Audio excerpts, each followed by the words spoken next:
Hello friends, कैसे हैं आप सब। दोस्तों, जैसा कि आप जानते हैं कि पितृपक्ष आ गया है। हिंदू धर्म में पितृपक्ष का बहुत महत्व है।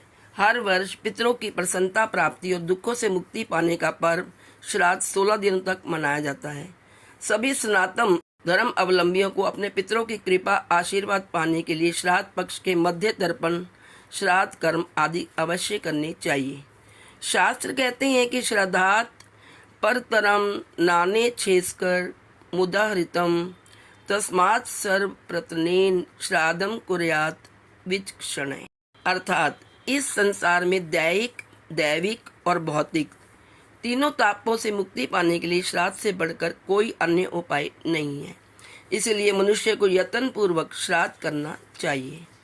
पितरों के लिए समर्पित माह श्राद्ध पक्ष भाद्रपद की पूर्णिमा से अश्विन मास की अमावस्या तक मनाया जाता है।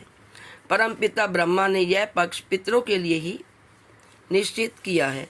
आदिकाल में सूर्य पुत्र यम ने परमेश्वर श्री शिव की 20,000 वर्ष तक घोर तपस्या की, जिससे प्रसन्न होकर वरदान के रूप में भगवान शिव ने उन्हें पितृलोक का भी अधिकारी बनाया।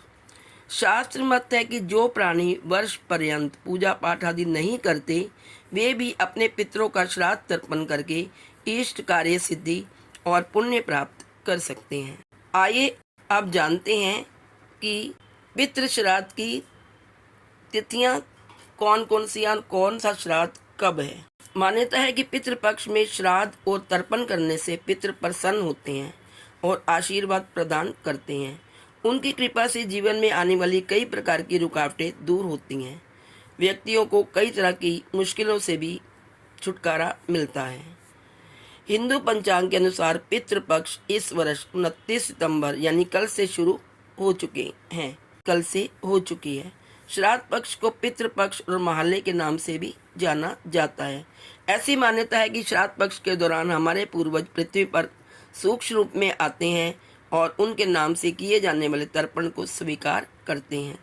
इससे पितरों की आत्मा को शांति मिलती है और घर में सुख शांति बनी रहती है तथा वे अपनी कृपा दृष्टि तथा आशीर्वाद अपने परिवार को प्रदान करते हैं। श्राद्ध के दौरान कुल देवताओं, पितरों और पूर्वजों के प्रति श्रद्धा प्रकट की जाती है। वर्ष में 15 दिन की विशेष अवधि में श्राद्ध कर्म किए जाते हैं और इसकी शुरुआत आइए अब जानते हैं श्राद्ध की तिथियां। 29 सितंबर 2023 शुक्रवार पूर्णिमा श्राद्ध। 30 सितंबर 2023 शनिवार द्वितीय श्राद्ध। 1 अक्टूबर 2023 रविवार तृतीय श्राद्ध। 2 अक्टूबर 2023 सोमवार चतुर्थी श्राद्ध। 3 अक्टूबर 2023 मंगलवार पंचमी श्राद्ध। 4 अक्टूबर 2023 बुधवार षष्ठी श्राद्ध। 5 अक्टूबर 2023 गुरुवार सप्तमी श्राद्ध। 6 अक्टूबर 2023 शुक्रवार अष्टमी श्राद्ध। 7 अक्टूबर 2023 शनिवार नवमी श्राद्ध। 8 अक्टूबर 2023 रविवार दशमी श्राद्ध। 9 अक्टूबर 2023 सोमवार एकादशी का श्राद्ध।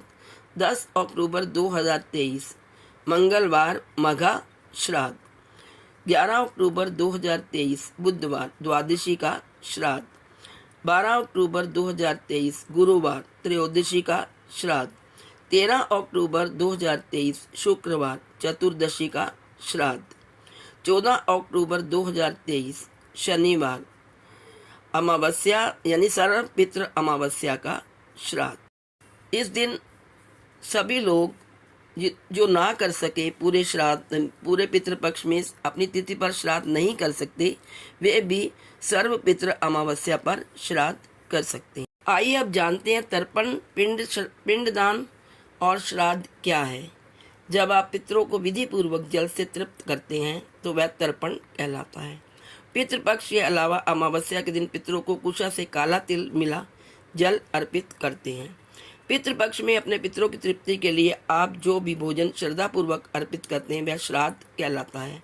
आप जो भी भोजन पितरों को देते हैं उसे एक पिंड के रूप में बनाकर अर्पित करते हैं। पिंडदान श्राद्ध के समय करते हैं। श्राद्ध की तिथि पर पितरों को चावल, तिल और जौ से मिलाकर बनाए गए पिंड को दान कहते हैं, वही पिंडदान कहलाता है। तर्पण और पिंडदान श्राद्ध के ही दो हिस्से हैं। पितृपक्ष के नियम क्या हैं? पितृपक्ष को पितरों की पूजा के लिए समर्पित किया गया है। इस वजह से इसके लिए कुछ नियम है जिनका पालन जरूरी होता है। नियमों का पालन न करने से दोष लगता है या आपके पितृ आपसे नाराज हो जाते हैं। पहला, पितृपक्ष में तिथि पर अपने पितरों के लिए तर्पण, पिंडदान, श्राद्ध, दान आदि जरूर करें। पितरों का सम्मान करने इससे पितृ खुश होंगे। दूसरा, पितरों की खुशी के लिए कौवा, गाय, कुत्ता, चींटी आदि को भोजन दें। उनको ना मारें, उनको दिया भोजन पितरों को मिलता है। पितृपक्ष में पितरों की पूजा के लिए रोहिणी और कुतुब मुहूर्त उत्तम माना जाता है। सुबह 11:30 बजे से दोपहर 2:30 बजे तक का समय श्राद्ध के लिए अच्छा होता है। चौथा, पितृपक्ष में पितरों के देव अर्यमा की पूजा करें और पितृ सूक्त या पितृ स्रोत का पाठ करें। इससे पितृ और देव खुश होते हैं। नंबर 5, पितरों के लिए नए कपड़े खरीदें और दान करें। इससे पितृ खुश होकर आशीर्वाद देंगे। अपने लिए नई वस्तु ना खरीदें। नंबर 6, पितृपक्ष के समय में कोई भी मांगलिक कार्य नहीं किया जाता क्योंकि इस पखवाड़े को शुभ नहीं माना जाता।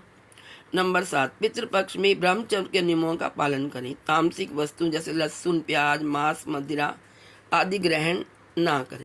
यदि पितृपक्ष में आपके घर में कोई जानवर या पक्षी आए तो उसे भोजन जरूर कराना चाहिए। मान्यता है कि पूर्वज इन रूप में आपसे मिलने आते हैं। पितृपक्ष में पत्तल पर भोजन करें और ब्राह्मणों को भी पत्तल में भोजन कराएं तो यह फलदायी होता है।